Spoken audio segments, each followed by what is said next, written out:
Screen mode. Awesome, guys. Welcome to committee orientation for the Georgetown Chamber of Commerce. If you've wondered, like, hey, I've been on a committee for a while, but I've never been a part of committee orientation before.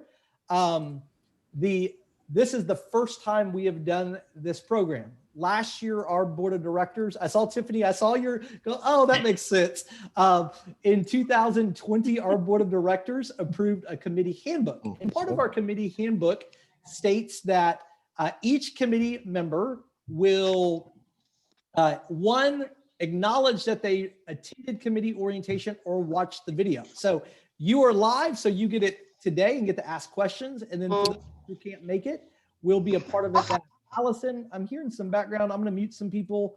If you haven't muted yourself, I figure y'all can figure it out from there. So welcome. That's Carlos, I hear. There we go. So today's purpose is to understand a little bit of the history of the chamber. We're going to focus a little bit on our strategic vision. We are going to go over the code of conduct for committee members. And then we're going to talk a little bit about committee structure, including staff management role. At the end, like I said, I should have time for Q&A. We want to make sure you guys get some good information. Not the goal is, oh, it looks a little, on my end, a little blurry. I apologize, but the image is saying it says, quiet here, board meeting taking place. And he says, it's settled. We'll put out a press release saying we can't remember what we decided at the last meeting.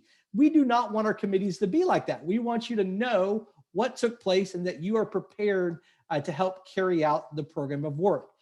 As a recap for those, our mission is to facilitate economic success for our community through advocacy, education, and collaboration, a vision, a chamber of excellence committed to education or economic development, education, healthcare, and public safety. And we have three priority areas: advance a community of excellence, be the voice of business, and create member value.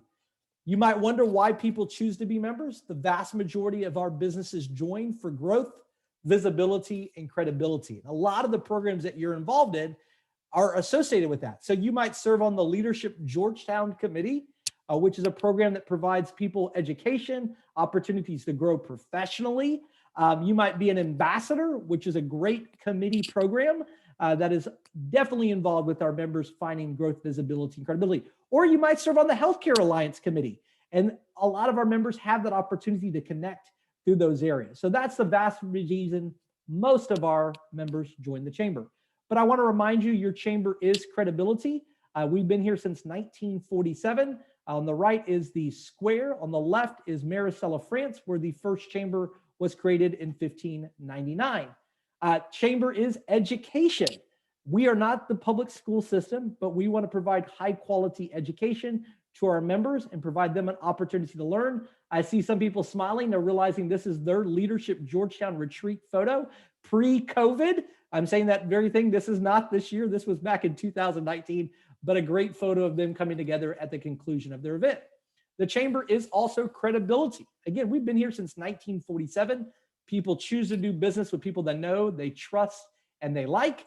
And we want to be a part of that collaboration with people knowing what's going on in their community. This is a great opportunity to showcase that back in 2019 when we cut ribbon on the cosmetology school at Eastview High School, collaborated with the school district to fund scholarships for people going through the program. And that is the Logan family front and center, who also funded that new addition to Eastview High School. Chamber is also, as I mentioned earlier, connection, a little bit about our stats, 120,000 views on our website in 2020, up from 65,000 the year before. I mentioned a little bit of the history. First chamber in 1599 in Marseille, France, New York City in 1768. So chambers have been around for many, many years. Most of y'all probably know that, but I always put this in here because a lot of times people associate nonprofits and they think that we might be governed by the U.S. Chamber or the Texas Association of Business, which is the state chamber. But I'll let you know that we have no oversight with those organizations. We are our own independent group. And so I want to make sure you recognize that your chamber is governed by our board of directors here and not by any national organization. Our building was built in 2009 was the expansion, original building in 76, home of the event center with 100+ events every year. want to set the stage for today. A little bit about the more about the organization as well. Some data here. You might wonder as a committee member what responsibility you have. I draw your attention to that programs and membership area of our budget. It's very dependent on these programs that you're a part of. You put those two together, and I'm doing some basic math in my head. I hope I can count right, but that says 75% of our budget in 2020 was associated with membership in our programs. And we lump all of our programs into that area, whether it is breakfast links. I see some of our hosts of breakfast links on here, or maybe part of our lunch and learn program. All those areas get put into this area. And I put a COVID, it shrinked a little bit. We represent about 1,000 members right now, 1,005, depending on the day. We are the second largest, and most of our members pay dues. But today, what do we ask of our committee members? We ask 5 main things. We ask that you follow the code of conduct, and we will go through that area. Committee chairs, and I see a couple on the call. I see General Haverson as a committee chair. I see a couple of our ambassador, Ann Kaiser, I see there as one of our committee chairs. If you are a committee chair, you are required to sign the document, the code of conduct. If you are a committee member, which the majority of y'all are committee members, you'll be asked to acknowledge that through a digital survey that you have reviewed the entire committee handbook and understand the code of conduct. We want you to recognize the limitations of committees and what you can actually do as a committee of the chamber. We want you to be active in the committee, and we'll go over expectations of activeness. Again, acknowledge receiving the committee handbook, and then come prepared at committee. You know, the first time you do something, you notice typos, and it's been looked at committee meetings, not at committee members. We want y'all to come prepared to committee meetings. So, code of conduct, and this is, you know, one of those slides where we do read them. And I know I have somebody on the call that will say, Jim, don't read your slides, but they're important to make sure you guys understand what we mean by code of conduct. And we ask that you act in the best interest and fulfill the obligation to the Georgetown Chamber of Commerce and its members.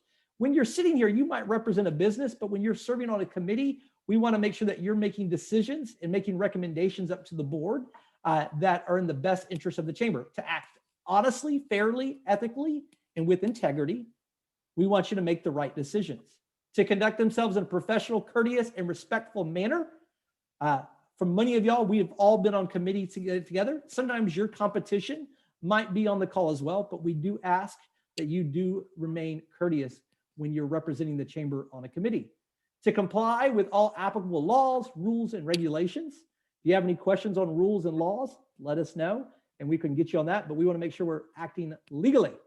To act in good faith with due care and competence and diligence without allowing their independent judgment to make a decision. Really, again, you're a committee member, you're choosing to be a part of it.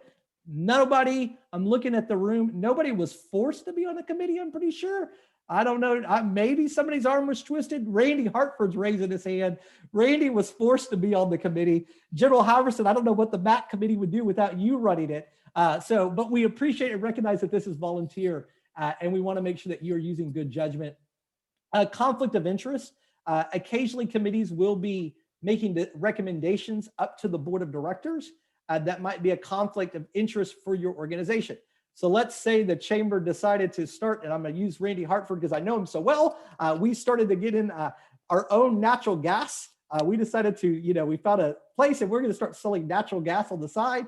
If Randy was serving on that committee, he might express a conflict. Or if we were buying gas from Atmos Energy and reselling it, potential conflicts there. I'm using extreme examples, but staff is available, and myself and your committee chairs to help you better understand any potential conflict of interest, to make available and share with staff any information that may be appropriate to ensure proper conduct. So if you know of something as we make a decision, we do ask that you share that so that the committee can make great decisions that get pushed up the ladder and go through our process of work. Respect the confidentiality. Occasionally confidential information does come up. I'll be honest, we try to do a good job of not putting our committee members in those situations where information is being shared because it's open to all of our members. But occasionally that does, and we do ask that you respect that. We ask that information required in the course not be used for personal advantage, and then also not to violate, again, any of the laws governing the organization. That is our code of conduct. It is included in our packet, and this actually comes directly From there, we ask that you review that, and when you acknowledge, let us know if you have any questions with the Chamber's conflict of interest. So how are our committees structured? You've all been on them for some time. I don't see too many new committee members, but you might wonder, how are these committees structured? And so we wanted to break that down for you guys. Each committee has a committee chair or co-chair. They are approved by the board of directors. Many of y'all were approved, like Michael Smith was approved just last night at the Chamber Board of Directors to be one of our co-chairs of our Workforce Development Alliance. So he is approved, and it goes through all the board. All committee chairs go through the board of directors. Committee members are not approved by the board of directors, but there's a little bit of information we'll go through that. Committee chairs understand committee's goals and help recruit new members to the committee. And there isn't a limit on the length of the chair. So starting last year, committees that are run with one chairperson have a max of 2 years that they can serve as the committee chair. If there is a co-chair, so in this situation, I'll use our ambassadors with Miss Ann Kaiser serving as our co-chair of that program. She could serve for 4 consecutive years before having to take a 1-year absence. We do that for organization stability, to get new ideas, and to institutional knowledge to be included in there as well. If you want to serve on a committee, so I'm looking at many members of committees like Tiffany and Anne Marie Price. You must be a member of the Chamber to serve on the committee. We do ask that you attend 50% of the committee meetings. We don't track attendance, but we will have the opportunity to remove you from a committee if you're not active. Again, it's your choice to serve on a committee, so we want to make sure you're attending 50% of the meetings. Work towards meeting goals. In the committee handbook, you see a summary and a purpose of each committee. Those are the goals for that group. We want you to review those and make sure that you feel comfortable serving on that committee and helping it achieve those goals. So you have committee chairs, and then you have committee members. And guess what? You have staff liaisons too. That's myself, Allison. If you're an ambassador, you work with Zelinda. We assist with the overall function of those committees. We do help present reports up to the board of directors. And the president of each that's me. I'm a member of each committee, along with our board chair, who's on the call as well, Michelle Jarwisky-Webb, our board chair for this year. We serve in a capacity in all committees. That's why you see us occasionally at the ambassador, or maybe at the bridal show once in a blue moon. The chamber is structured to have 3 vice chairs. The vice chairs take the reports and report that up to the board of directors. The majority of our membership programs fall under our Create Member Value Vice Chair. I think most of y'all know the person that's running that division this year. It's Mr. Hugh Brown, who is the CEO of St. David's. So he gets a report about what took place at Lunch and Learn, what took place at the ambassadors, and reports that up to the board of directors in the form occasionally in a report, and sometimes in the form of an action. For those involved in programs like Healthcare Alliance or Workforce Development Alliance or Governmental Affairs, that falls under our Be the Voice of Business silo. Mark Leonard, the CEO of the Wesleyan, oversees that vice chair section for the chamber. And leadership programs, I'm thinking what other committee fall under? Oh, there's Mark. Hi, Mark. Just saw Mark show up, one of our vice chairs.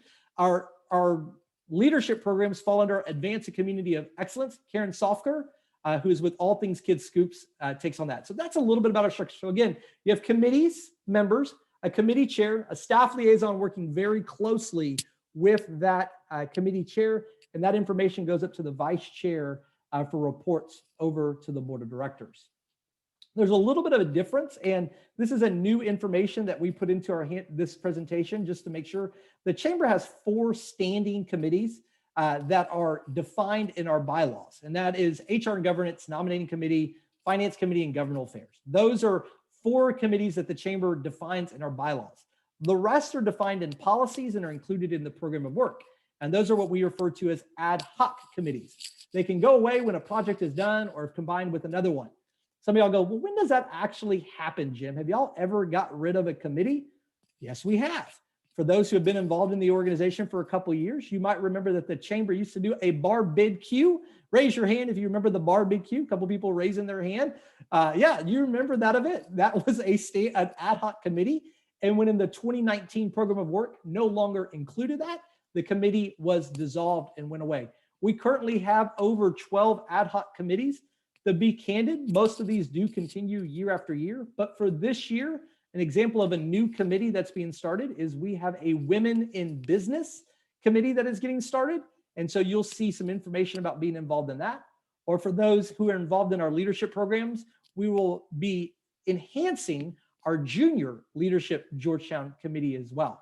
So we have multiple committees that you can be a part of, and just wanted to go over the difference. So is a committee forever? Nope. That's the first question we get. They can go away. The board chair, technically in the program of work, works with staff to create a program of work. I'll be honest, I don't see any of y'all's committees going away this year. So good for you guys. We're excited to have you guys work with us in 2021.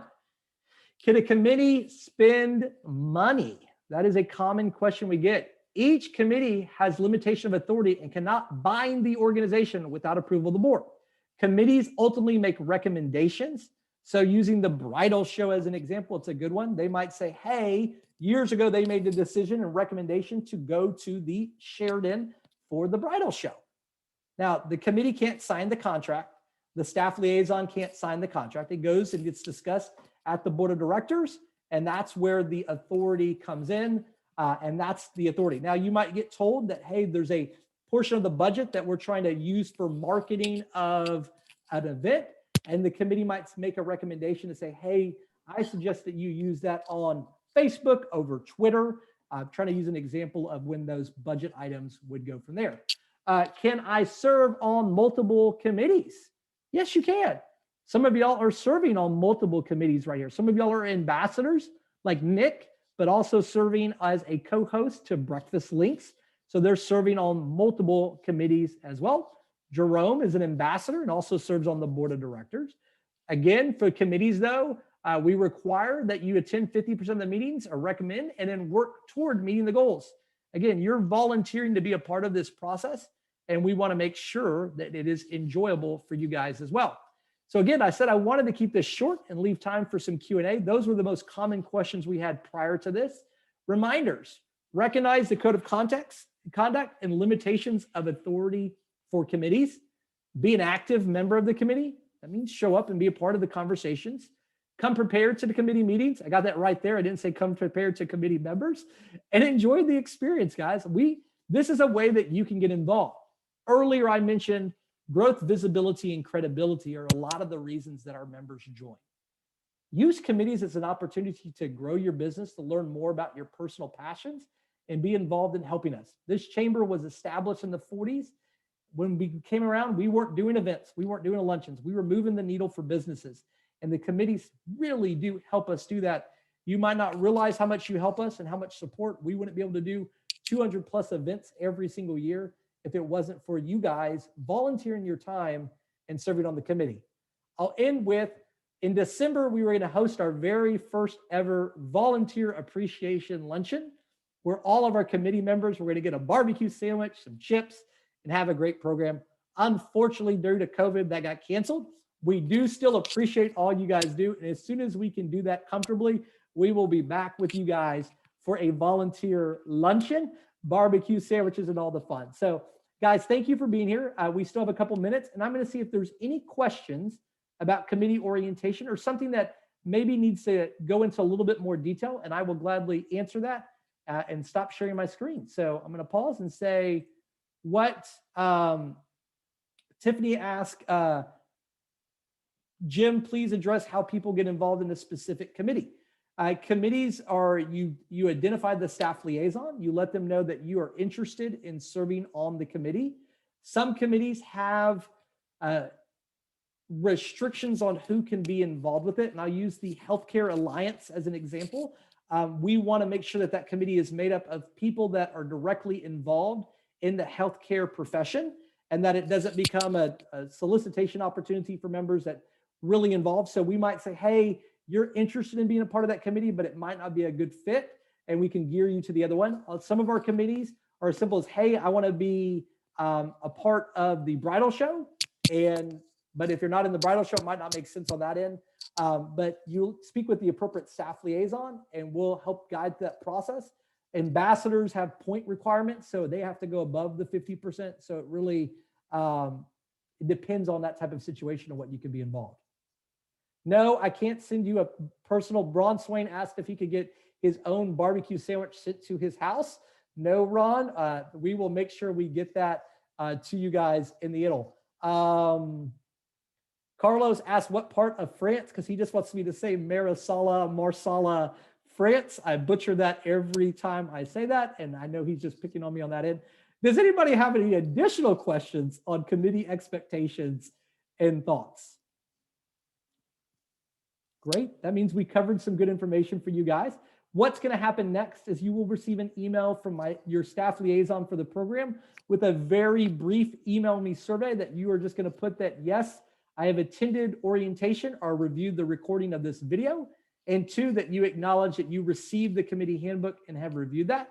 Again, for the committee chairs on the call, and I'm looking at people like Ann Kaiser, General Haverson, Nick, Michael Smith, going down my list, Jan Williams, Carlos Hernandez, you will be asked to actually sign the document, and that goes into a little file that we keep on that end. So, guys, thank you. We wanted to keep this less than a half hour. This is our first time to do it. You have my email. If you have any feedback on committee orientation that you did not want to share publicly, you can always send it to us as well. Guys, have a great day. Enjoy this beautiful, wonderful weather we are having. Be safe and have a fantastic day. Thank you.